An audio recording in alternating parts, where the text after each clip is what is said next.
밖에서 2장 20절로 22절에 있는 말씀입니다. 함께 천천히 세 절인데요. 읽도록 하겠습니다. 그달 24일에 여호와의 말씀이 다시 학개에게 임하니라. 이르시되 너는 유다 총독 스룹바벨에게 말하여 이르라. 내가 하늘과 땅을 진동시킬 것이요 여러 왕국들의 도제를 엎을 것이요 여러 나라의 세력을 말할 것이요 그 병거들과 그 단자들을 엎드러뜨리리니 말과 그 단자가 각각 그의 동료의 칼에 엎드러지리라. 아멘. 오늘 주시는 말씀은요, 흔들리는 세상에서 보호장치라고 하는 말씀의 제목입니다. 우리 이 제목을 한번 따라해 보시겠습니까? 흔들리는 세상에서 보호장치. 흔들리는 세상에서 보호장치. 네, 이것이 우리 오늘 주시는 말씀의 제목입니다. 앞에 그림을 보면 4개의 그림이 있는데 하나의 그림은요, 신호등이 있습니다. 그리고 또 하나의 그림은 마스크가 있고 또 하나의 그림에는 대한민국 헌법이 있고 또 하나의 그림에는 소방관의 그 옷이 있습니다. 여러분, 이런 모든 것들이 뭐 하는 데 쓸까요? 뭐 하는 데 쓸까요? 제가 판단하건대 이런 모든 것들은요, 우리들을 안전하게 보호하기 위한 장치라고 저는 생각을 합니다. 신호등이 있는 이유는 우리도 이 신호등을 지켜서 차가 가야 할 시간에는 차가 가고 사람이 가야 할 시간에는 사람이 가게 함을 통해서 사람이 마구 돌아다님을 통해서 차에 치여서 불상사가 당하지 아니하도록 하려고 하는 그러한 것들을 이 신호등이 감당하고 있죠. 그렇기 때문에 보호장치라고 저는 생각을 합니다. 그리고 우리가 지난 코로나 시절에 굉장히 많이 사용을 했었죠. 마스크입니다. 이 마스크도 우리를 보호하는 장치인 줄로 압니다. 침이 다른 사람에게 튀지 않는 것과 마찬가지로 또한 우리들 안에 있는 바이러스들이 다른 사람들에게 옮겨가지 아니하도록 하는 그러한 보호의 장치이고 이것을 쓰므로 인해서 다른 사람의 그러한 것들이 나에게 다가오지 않도록 하나의 막는 역할도 하는 것을 통해서 본다라고 한다면 이것도 나를 보호하게 되는 그러한 장치라고 할 수 있을 것입니다. 그리고 대한민국 헌법이 있습니다. 이러한 헌법 속에서도 법적인 것을 통해서 나를 보호하는 그러한 모습들을 볼 수가 있죠. 이 법이 없다라고 한다면 마구 행동하게 함을 통해 가지고 나의 재산을 그냥 뺏어가고 몰수하고 막 그렇게 할 수도 있을 터인데 이런 법들이 있기 때문에 함부로 나의 재산들을 가지고 갈 수 없는 그런 일들이 이 안에 있기 때문에 지켜집니다. 그래서 이런 것을 바라보면 이 헌법들도 나를 지키는 그런 모습으로 볼 수가 있습니다. 또 하나의 그림에는 소방관이 있는데 이 소방관이 입었던 그런 옷들입니다. 이 옷은 방화복이라고 해가지고 불이 막 났었을 때에 뜨거운 불길에도 잘 견딜 수 있는 그런 소재로 만들어진 그런 옷들입니다. 만약에 그냥 우리가 입는 이러한 옷들을 입고 불 속에 뛰어든다라고 한다면 아마 이들은 옷이 금방 타고 그리고 옷이 금방 망가지게 될 것입니다. 그런데 이들이 입는 옷은 특수하게 만들어져서 불이 뜨거움에도 잘 녹지 아니하고 불이 쉽게 닿아도 이것이 끄스리지 아니하고 불에 타지 아니하는 그러한 소재들로 이루어져서 사람을 보호합니다. 그래서 그 옷을 입고 그리고 불 속에 불이 났었을 때 불을 끄기도 하고 그 안에 들어가서 사람을 구하기도 하고 그런 모습들을 갖추게 되는데 이 소방관이 입는 이 옷도 하나의 사람을 보호하는 보호장치에 해당하게 될 것입니다. 이렇게 보면 우리를 보호하는 장치들이 굉장히 많은 것을 알 수가 있어요. 그런데 우리가 흔들리는 이 세상 속에서도 보호장치가 있습니다. 이렇게 살아나가는 우리의 세상 속에서도 하나님은 그냥 살아가는 것이 아니라 우리들을 보호하기 위해서 어떠한 장치들을 마련해 놓으시고 그 장치를 통해서 우리를 보호하신다라고 하는 거예요. 그래서 오늘 주신 말씀을 통해서 흔들리는 세상 속에서도 어떠한 보호장치를 하나님이 마련해 놓으셨는지를 깨닫는 이 시간이 되었기를 축복합니다. 학께서 2장 20절로 23절에 있는 말씀을 이렇게 되어 있는데 특히 21절과 22절에서 우리 애들에게 두 가지를 가르쳐 줍니다. 우리 21절을 먼저 읽도록 하겠습니다. 너는 유다 총독 수르바벨에게 말하여 이르라. 내가 하늘과 땅을 진동시킬 것이요. 여기에서 우리들에게 한 가지를 가르쳐 주고 있는데 하늘과 땅을 진동시킬 것이다 라고 하나님께서 말씀을 하고 계시는 거죠. 그래서 우리는 이 말씀 속에서 진동이라고 하는 이 단어를 우리는 2장 6절을 통해서 미리 우리가 배웠죠. 이 진동이라고 하는 것은 세상을 심판하려고 하는 것이 아니라 더욱더 견고하게 세우기 위해서 하신다. 무너질 것은 빨리 무너뜨리게 해서 그것들을 다시 무너진 것을 세우기 위해서 그리고 무너지지 않은 것은 견고하게 다시 세우기 위해서 하나님께서 그렇게 진동, 흔드는 것을 통해서 하나님께서 일을 이루어 가신다라고 말씀을 하고 있죠. 근데 이러한 진동들이 어디에서 이루어지느냐 하면 하늘과 땅에서 이루어진다는 거예요. 하늘과 땅에서 이루어진다는 거예요. 이것은 무엇을 우리들에게 가르쳐 주고 있느냐 하면 하늘과 땅을 통치하신 하나님의 주권이에요. 하늘과 땅을 통치하시는 주권 속에서 하나님은 그것을 흔드시겠다라고 말씀하시는 겁니다. 하나님의 마음속에서 하나님께서 하시고자 하는 대로 하나님의 뜻을 담아서 그렇게 행하신다는 거예요. 나의 뜻과 나의 생각과요 전혀 다르게 움직이는 거죠. 그래서 우리는 하나님의 주권에 대해서 배울 필요가 있습니다. 자, 그리고 두 번째 우리들에게 말씀을 하고 있습니다. 두 번째 22절에 있는 말씀입니다. 함께 읽겠습니다. 여러 왕국들의 보좌를 엎을 것이요 여러 나라의 세력을 멸할 것이요 그 병거들과 그 탄자들을 엎드러뜨리니 말과 그 탄자가 각각 그의 동료의 칼에 엎드러지리라. 아니, 하나님은 뭐라고 또 두 번째로 말씀하시냐 하면 여러 왕국들의 보좌를 엎을 것이다 라고 이야기를 해요. 이것은 왕국들의 보좌, 그 나라를 다스리고 있는 왕들이 있을 것인데 그 왕들을 엎은다라고 하는 이 표현은 그들을 다시 없애고 다시 새로운 사람들로 세우겠다라고 하시는 말씀이에요. 아니 어떻게 세울 수가 있습니까? 대한민국만 하더라도 국민이 투표해서 국민이 세우는 것이지 어떻게 이 나라의 대통령을 하나님께서 엎으셔서 그것을 다른 사람을 세우시겠다라고 말씀하십니까?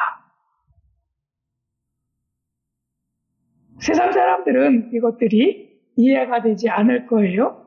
그럼에도 불구하고 우리는 만유를 다스리시는 하나님, 하나님의 주권 안에는 하나님께서 왕국을 다스리시고 왕을 또한 바꾸기도 하고 할 수 있는 그런 능력과 주권이 하나님에게 있습니다. 왜냐하면 그 하나님은 천지와 만물을 창조하셨기 때문에 그의 주권이 하나님께 있기 때문입니다. 그런데 한번 생각해 보시길 바랍니다. 이런 것들을 다 엎을고 그리고 하늘과 땅을 다 진동시켜서 다 흔들어서 무너뜨리고 이렇게 하는 그 주권을 한번 생각해 보세요. 네, 이런 모든 것들이요 이 땅에서 이루어지고 있습니다. 이 땅에서 이루어지죠. 그렇게 됐을 때에 이렇게 흔들리는 이런 세상 속에서 우리는 무엇을 믿고 어떻게 살아가야 하는 것입니까? 이 흔들리는 세상 속에서 하나님께서 이렇게 진동시키시고 하나님께서 이렇게 보좌를 엎으시고 이렇게 하시는 이 세상 속에서 하나님은 우리를 위해서 보호장치를 마련해 놓으셨어요. 보호장치를 마련해 놓으셨어요. 이게 하나님의 은혜인 줄로 믿습니다. 아멘. 우리는 학교에서 2장 6절을 통해 가지고 여러분들에게 지난 시간을 통해서 말씀을 드렸죠. 특별히 흔들리는 것과 흔들리지 않는 것이 있다라고 말씀을 드렸는데 기억이 나십니까? 히브리서 12장 26절부터 28절에서 말씀을 하셨는데 흔들리지 않는 것이 있다라고 말씀을 하셨죠. 그것이 무엇이냐 하면 우리가 27절과 28절인데 우리 함께 읽도록 하겠습니다. 시작. 이 또 한 번이라 하심은 진동하지 아니하는 것을 영전하기 위하여 진동할 것들 곧 만드신 것들이 변동될 것을 나타내시니라. 28절. 그러므로 우리가 흔들리지 않는 나라를 받았은즉 은혜를 받자. 이렇게 되어 있습니다. 자, 흔들리는 것과 흔들리지 않는 것이 있었어요. 근데 하나님의 나라는 흔들리지 아니한다라고 히브리서 12장 28절에서 우리들에게 말씀을 해주셨죠. 그래서 흔들리지 아니하는 나라를 굳건하게 붙들고 살아라 라고 하는 말씀의 의미를 담아서 우리가 학교에서 2장 6절에 있는 말씀을 통해서 배워왔습니다. 자, 그 말씀이 무엇입니까? 진동은 변하지 않는 것을 세우기 위해 변할 것을 제거하려는 것이다. 진동은 변하지 않는 것을 세우기 위해서 변할 것을 제거하려는 것이었다. 라고 말씀을 드렸습니다. 그래서 이러한 진동들이 일어날 때 두렵고 떨림만이 있는 것이 아니라 하나님께서 다 제거할 것은 제거하시고 새롭게 튼튼하게 견고하게 세우시는구나. 이것을 하나님께서 우리에게 깨우쳐 주셨습니다. 자, 말씀의 교훈입니다. 첫 번째, 우리는 이 학기에서 2장 20절부터 22절에 있는 말씀을 통해서 들려주시는 하나님의 말씀을 들어야 될 줄로 믿습니다. 첫 번째는 이것입니다. 하나님은 세상을 흔드시는 분이다 라고 하는 거예요. 세상의 흔들림은요, 우연이 아니라 하나님의 주권적인 역사입니다. 하나님께서 세상을 흔드시겠다라고 말씀 먹으시면 그대로 이루어지고 그렇게 세상은 흔들려져 나갑니다.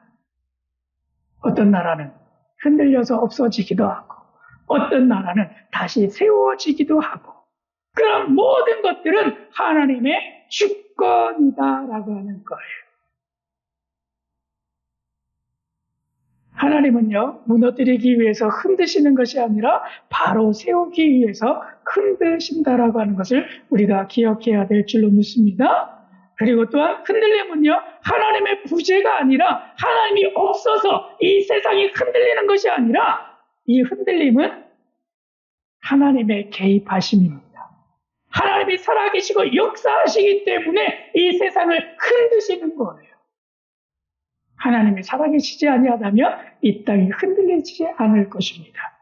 그러므로 하나님은 세상을 흔드시는 분임을 기억하시길 바랍니다. 메시지는 이거예요. 흔드는 주체가 하나님이시기에 우리는 두려워하지 않는다. 왜냐하면 내가 하나님의 자녀이고 내가 하나님을 믿기 때문에 다른 많은 사람들은 두렵겠지요? 떨리겠지요? 그러나 하나님을 믿고 있는 우리들은 두렵지 않습니다. 떨리지 않습니다. 왜냐하면 그분이 나의 하나님이시고 나의 아버지가 되시기 때문입니다. 세상이 아무리 흔들려도 하나님의 주권 안에 들어가 있으면 우리는 아주 평안하고 온전하게 온화하게 그 안에서 거할 수 있음을 기억하시길 바랍니다. 제가요, 커피를 많이 좋아해요. 그래서 커피를 여러분들에게 맛있는 것을 드리기 위해서 제가 직접 콩을 생들을 사고 그리고 그것을 불에다가 다시 볶아가지고 그리고 여러분들에게 맛있게 타드리는 거예요. 제 수고와 노력이 그 안에 다 담겨 있어요. 근데 제가 이것을 하면서 한 가지 경험했던 것들은 뭐냐 하면 이 생들을 사가지고 그린색이죠. 그것을 사가지고 막 볶아요. 그러면 이제 조금 열을 가해가지고 막 볶다 보면 막 타다다다닥 튀어요. 터핑이라고 하는데 터핑이 일어나면 타다다닥 튀면서 뽁뽁뽁뽁 막 소리가 나요.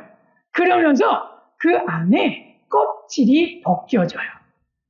얇은 껍질인데 그런 껍질들이 벗겨지는데 이걸 뭐라고 부르느냐 하면 실버 스킨이라고 부르기도 하고 체프라고 하는 단어를 써서 부르기도 해요. 어쨌든 그 안에 이렇게 껍질이 벗겨져서 막 날려요. 그리고 거기에서 조금만 더 볶으면 이것들이 이제 타기 시작을 해요. 그래서 연기가 막 푹 일어나요. 그래서 이것을 할 때는 위에 후황을 틀어놓고 해야 돼요. 그래야 그 연기를 빨아들이니까. 근데 이렇게 되었을 때 새까맣게 타여진 이 얇은 실버 스킨 이것들이 그냥 있어요.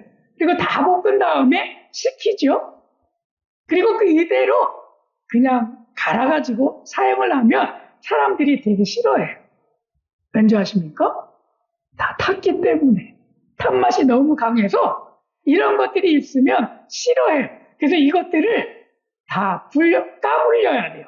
그래서 막 우리 그 까불리는 그 망가 같은 것에다 놓고 이렇게 올려요. 막 그리고 바람으로 훅 불면 이 얇았던 탔던 거 아직 덜 타가지고 막 날리는 그런 실버 스킨들이 있어요. 이것을 다 날려버리는 거죠.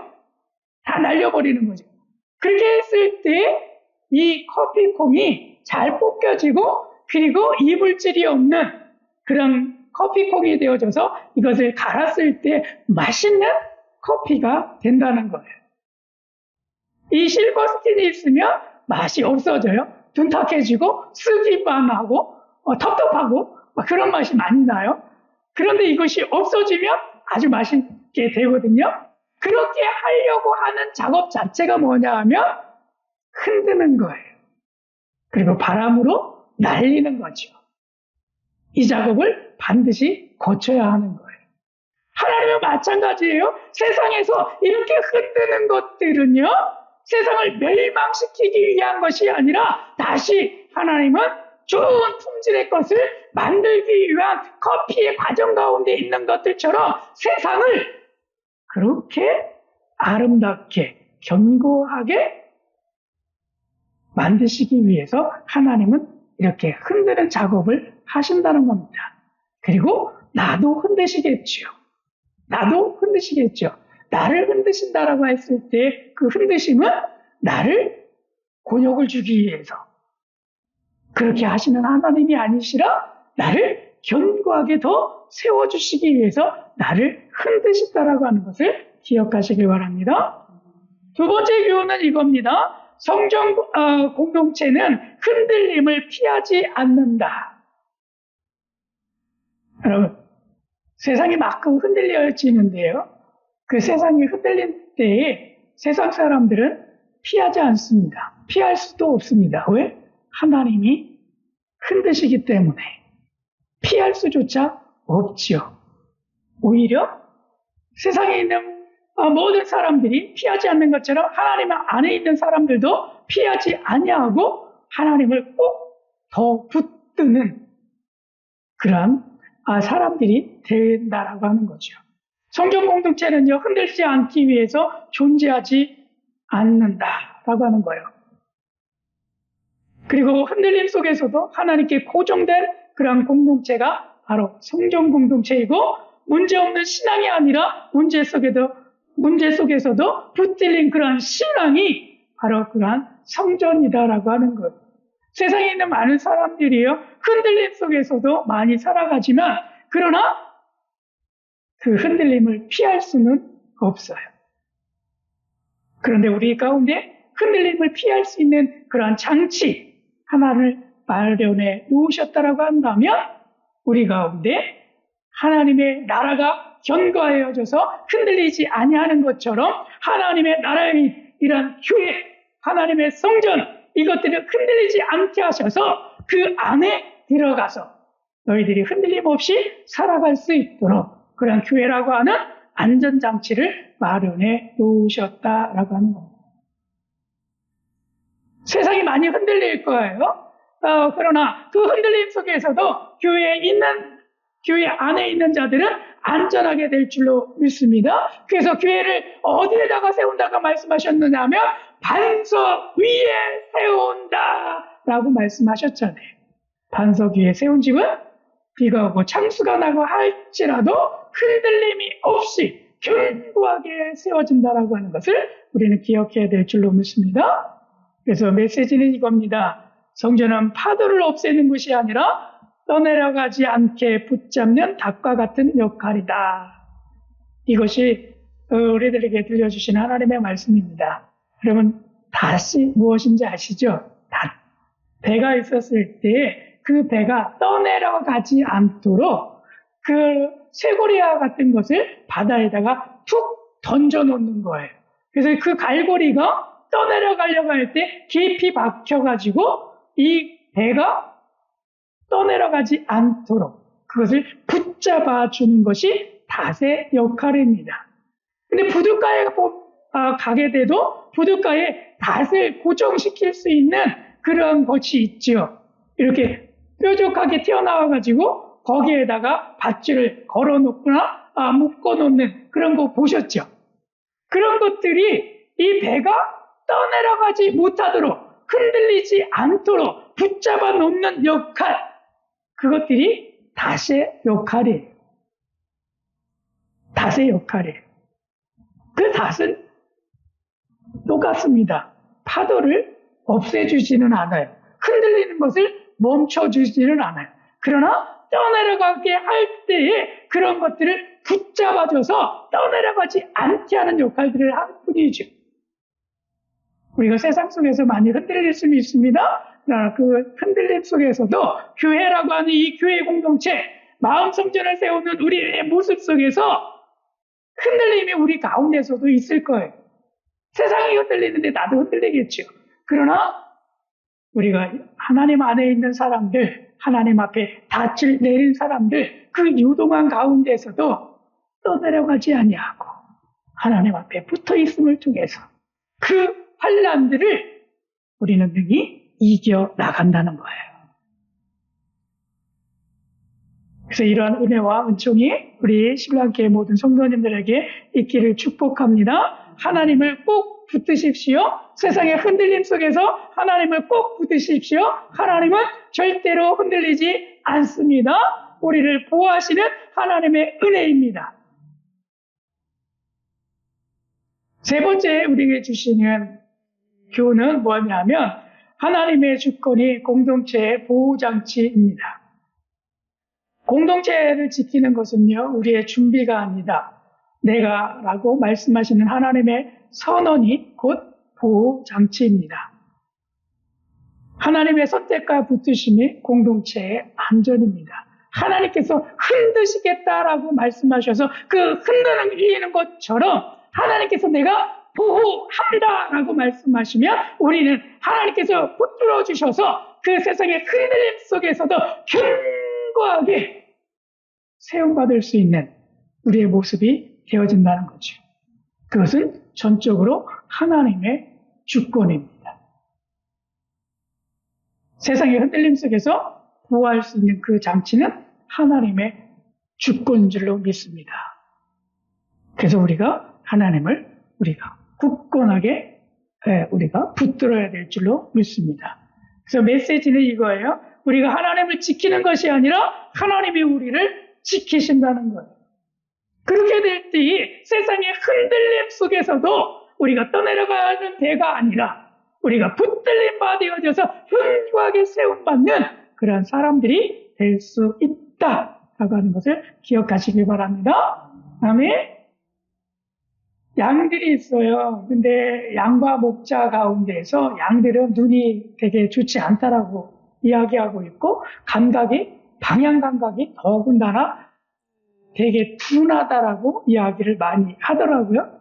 근데 이 양들이 가만 내버려 두잖아요. 많은 푸른 초장 위에서 넓은 푸른 초장에서 막 풀을 뜯어먹고 지내다가 집에 가야 할 시간에 가야 하는 것을 몰라. 그리고 너무나 넓은 초원이라 여기에서 집을 어떻게 찾아가야 하는지를 몰라요. 왜냐하면 그들의 감각이 굉장히 둔하기 때문에 그 방향을 찾지 못하는 거죠.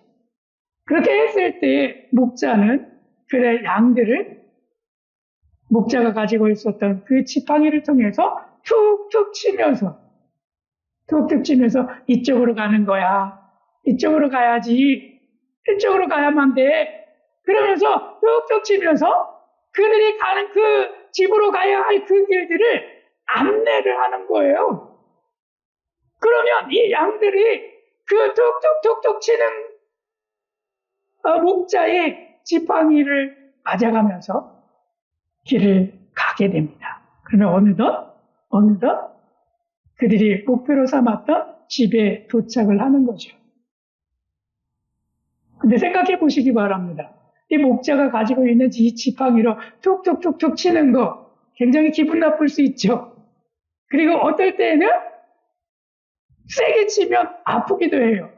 이놈 어디로 가 하면서 더 세게 칠 수도 있잖아요. 회초리로 치는 것처럼 칠 수도 있잖아요. 근데 이런 것들이 굉장히 양으로서는 안 좋을 수 있어요. 그럼에도 불구하고 그것을 감당하지 못하면 이 양들이 원하는 그런 집에 갈 수가 없는 거죠. 실망스러울 수는 있을 줄 모르겠습니다. 하나님의 방법이 왜 이래? 하나님의 방법이 저 마음에 안 들어요. 충분히 그럴 수 있죠. 그렇죠? 세상이 이렇게 흔들려가는데 세상 사람들은요 분명히 이렇게 가라고 이야기하고 있어요. 그러니까 하나님 저도 이쪽으로 가야 되지 않을까요? 세상 사람들은요 요즘에 아주 환율이 높아져가지고 이 환치기 하는 그런 것에 많은 사람들이 투자를 하는 것들을 볼 수 있습니다. 금값이 높다고 해가지고 금을 팔아가는 것이 아니라 금을 사 모아 그리고 더 투자해야 된다라고 이야기합니다. 세상 사람들이 하나님이 그렇게 얘기하는데요. 하나님은 왜 그렇게 말씀하지 않으세요? 하나님의 방법이 저는 마음에 들지 않아요. 그렇게 이야기할 수 있습니다. 그럼에도 불구하고 하나님의 말씀을 듣는 것은 그것이 진리이고 그것이 길이이고 그것이 우리들의 생명이기 때문에 우리는 그것을 쫓아가야 합니다. 세상에서는 계속해서 흔들릴 것입니다. 하나님은 세상의 군왕들을 흔드시겠다라고 말씀하셨어요. 그리고 하늘과 땅도 흔드시겠다라고 말씀하셨어요. 그래서 세상은 계속해서 흔들릴 것인데 오직 하나님만이 그것을 하시고 그렇게 하시는 주권하에서 하나님은 방법을 우리들에게 가르쳐 주십니다. 그렇기 때문에 그것을 우리는 쫓아 행해야 하는 것이요. 그렇지 않다고 한다면 세상 사람들과 다를 바가 없을 것입니다. 그러므로 하나님을 온전하게 붙드실 수 있는 여러분들 되시길 축복합니다. 우리가 하나님을 지키는 것이 아니라 하나님이 우리를 지키신다는 것을 꼭 믿으시길 바랍니다. 아멘. 중심을 다시 세우는 사람은 어떤 사람이 중심을 다시 세우는 사람이냐 하면 스룹바벨 성전은 돌로 지은 건물이었지만 마음 성전을 짓는 우리에게는 방향과 중심이 중요하다. 그러므로 마음 성전은 공간이 아니라 하나님을 향해 정렬된 삶을 사는 사람이 중심을 다시 세운 사람이다 라고 하는 것을 여러분 깨달았으면 좋겠습니다. 이 말씀에 가장 잘 어울리는 사람이 누구일까? 그 성경에서 참 찾아봤는데 저는 다니엘을 찾았습니다. 다니엘을 찾았어요. 그래서 중심을 다시 세운 사람, 다니엘. 이 다니엘 시대를 생각해 보니까 이 다니엘은요, 4명의 왕을 섬겼어요. 그러니까 시대가 하나님께서 왕을 엎으신다라고 말씀하신 것 같이 나라에 있었던 왕이 엎어지는 거죠. 그래서 4명의 왕이 엎어져요. 누구였느냐면 느부갓네살 왕, 바벨론을 다스렸던 왕이죠. 이 느부갓네살 왕은 이 다니엘이 꿈을 해석해 주는 것을 통해서 그 꿈으로 인해 갖고 총리가 되어지게 되는 일들을 다니엘이 경험하지요.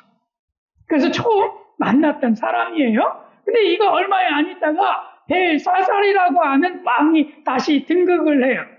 그래서 그를 또 섬길 수밖에 없었어요. 근데 이 벨사살 가운데서는 다니엘은 어떤 일들이 벌어졌느냐 하면 하나님이 그대 나라의 시대를 세워 끝내셨고 저울에 달아보니 부족했으며 그 나라는 메대와 바사에게 나뉠 것이다라고 하는 이런 뜻을 가지고 있는 단어를 해석해 주셨죠. 메대, 바사, 불바르시. 이런 단어를 해석자문을 통해 가지고 이 얘기에서도 계속해 가지고 총리직을 유지를 해요. 왕은 바뀌었지만 총리는 여전히 다니엘이에요.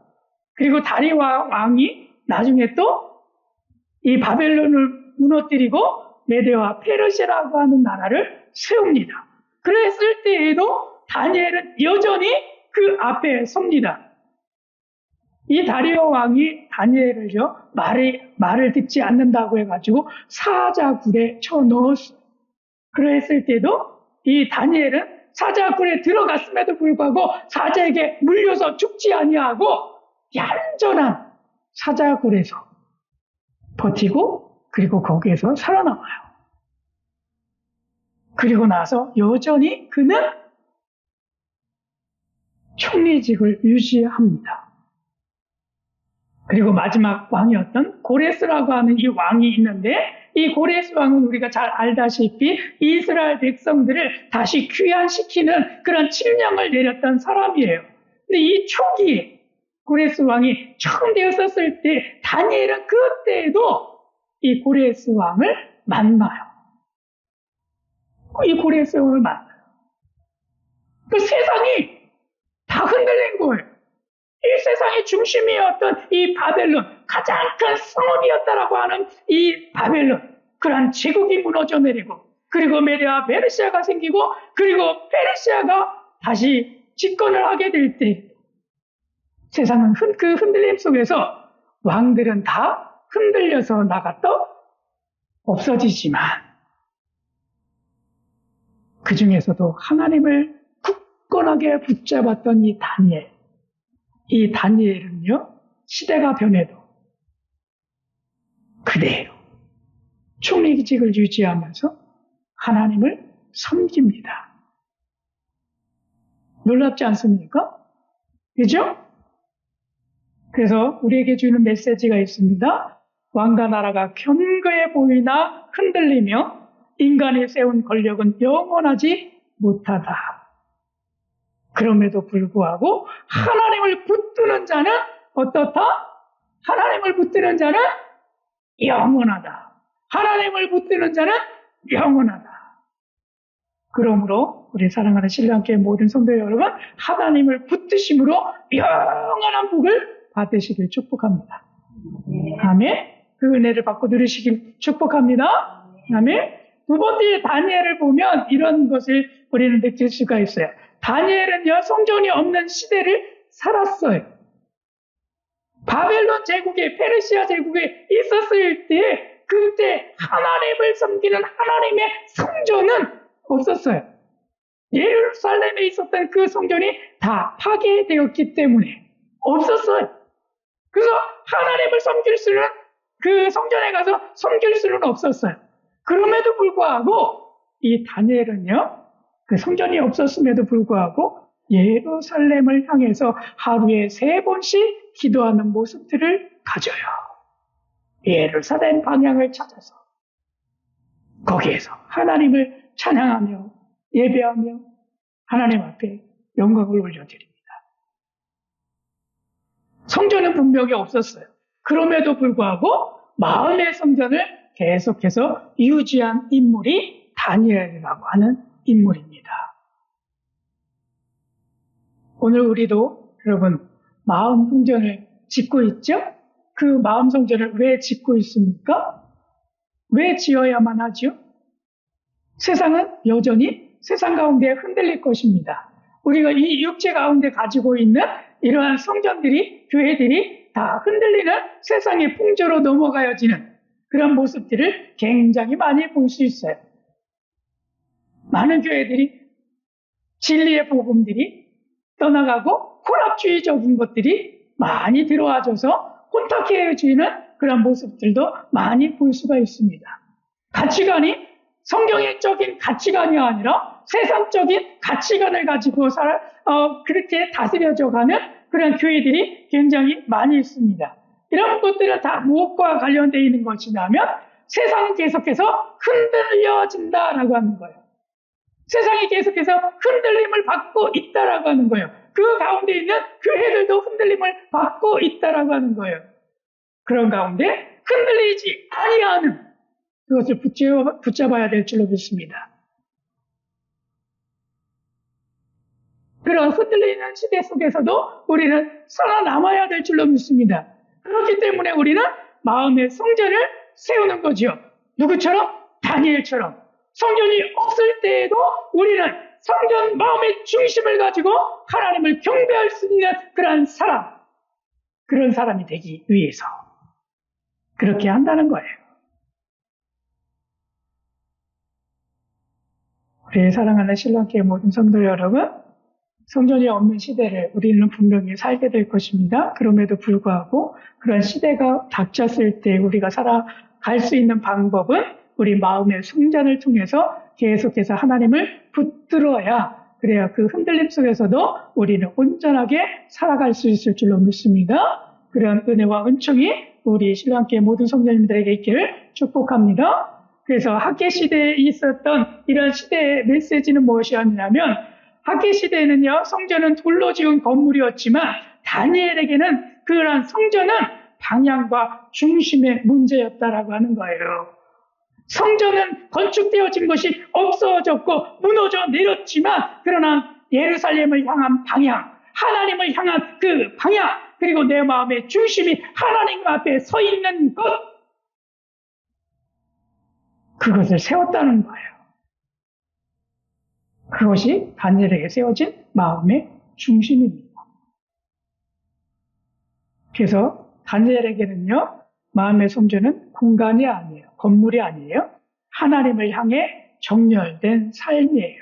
내 삶이 하나님을 향해 방향을 틀고 그 안에서 굳건하게 붙들고 하나님 의지하며 살아가는 그 삶이 다니엘의 삶이었던 것처럼 우리들의 삶이 되어야 될 줄로 믿습니다. 그런 삶을 살아낼 수 있는 우리 신랑교회 모든 성도님 되시기를 축복합니다. 그래서 나에게 주신 말씀이 있습니다. 제가 한번 읽어보겠습니다. 찬서가 세상은 앞으로도 계속 흔들릴 것이다. 그러나 두려워하지 말아라. 마음 성전을 짓는 찬석이의 보호장치는 환경에 있지 않고 사람에게 있지 않으며 나 여호와의 주권에 있다. 그러므로 찬석이의 마음의 성전을 세울 때 흔들리는 세상 속에서도 나 여호와가 찬석이를 붙들 것이다. 이 고백이 저만의 고백이 아니라 우리 모두의 고백이 되어지기를 원합니다. 그래서 제 이름 대신에 여러분들의 이름을 넣어서 이 고백과 그리고 하나님이 들려주시는 이 음성들을 듣기를 원합니다. 우리 함께 읽도록 하겠습니다. 시작.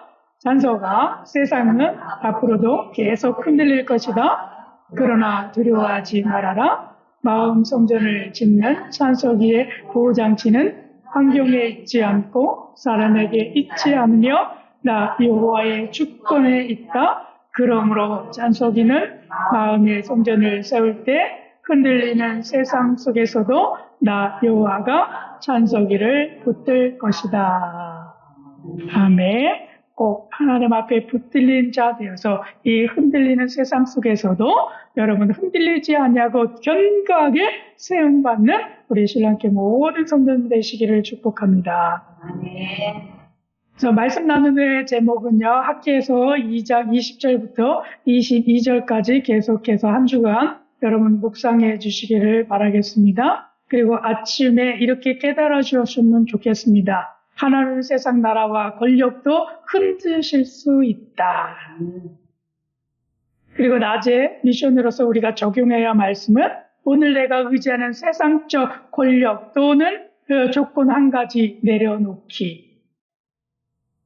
이런 삶을 살고 그리고 밤에는 나는 오늘 무엇보다 하나님의 권세를 더 크게 의지했는가 한번 점검할 수 있는 그런 시간이 되었으면 좋겠습니다. 그리고 하루의 기도를 이렇게 했으면 좋겠습니다. 주님, 제 마음 성전이 세상 권력에 흔들리지 않게 하소서.